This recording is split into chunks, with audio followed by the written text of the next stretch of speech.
వెండి ధరలు ఒక్కసారిగా భారీగా తగ్గాయి. అంతర్జాతీయ మార్కెట్లో 31.10 గ్రాముల మేలిమి బంగారం ధర $150 తగ్గి $4,110కు చేరటంతో హైదరాబాద్ మార్కెట్లో 24 క్యారెట్ల బంగారం ధర 1,50,400కు చేరింది.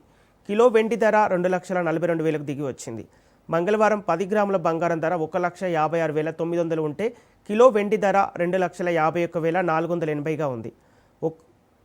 ఒక్కరోజు 10 గ్రాముల బంగారం ధర 6,000కు పైగా, కిలో వెండి ధర 9,500కు తగ్గింది. ఇరాన్, అమెరికా మధ్య ఉద్రిక్తతలు తీవ్రమవుతున్నందున సమీప కాలంలో బంగారం, వెండి ధరలు మరికొంత తగ్గే వీలుందని బులియన్ వర్గాలు అంచనా వేస్తున్నాయి.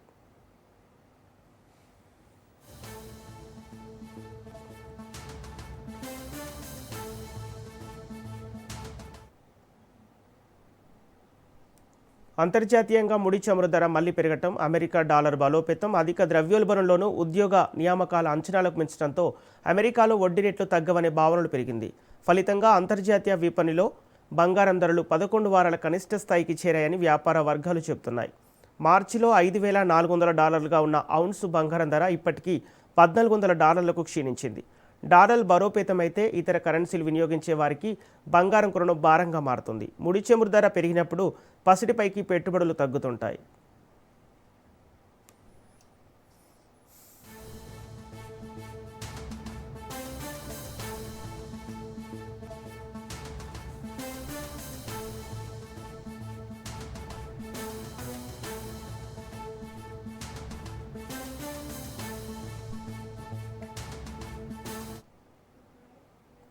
బంగారం, వెండి కోసం అంతర్జాతీయ సరఫరాలపైనే భారత్ ఆధారపడి ఉంది. విదేశీ మారకపు ద్రవ్యాన్ని కాపాడుకునేందుకు ఈ లోహాల దిగుమతిపై కస్టమ్స్ సుంకాన్ని 6% నుంచి 15%కి పెంచడంతో పాటు వీటి కొనుగోలును తగ్గించాలని స్వయంగా ప్రధాని ప్రజలకు సూచించారు. డాలర్ విలువ $95.25 కావడంతో దిగుమతి పన్నుల వల్ల బంగారం ధర దేశీయంగా మరింత ఎక్కువగా ఉంటుందని నిపుణులు భావిస్తున్నారు.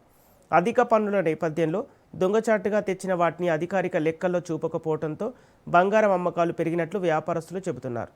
బ్యాంకులు దిగుమతి చేసుకొని బిల్లుపై విక్రయించే బంగారం ధరలకు బిల్లు లేకుండా జరిపే సెకండ్స్ మార్కెట్ ధరల వ్యత్యాసం గ్రాముకు $1,200 వరకు తేడా ఉండటంతో ఆభరణాల దుకాణాల్లో విక్రయాలు నెమ్మదించాయి.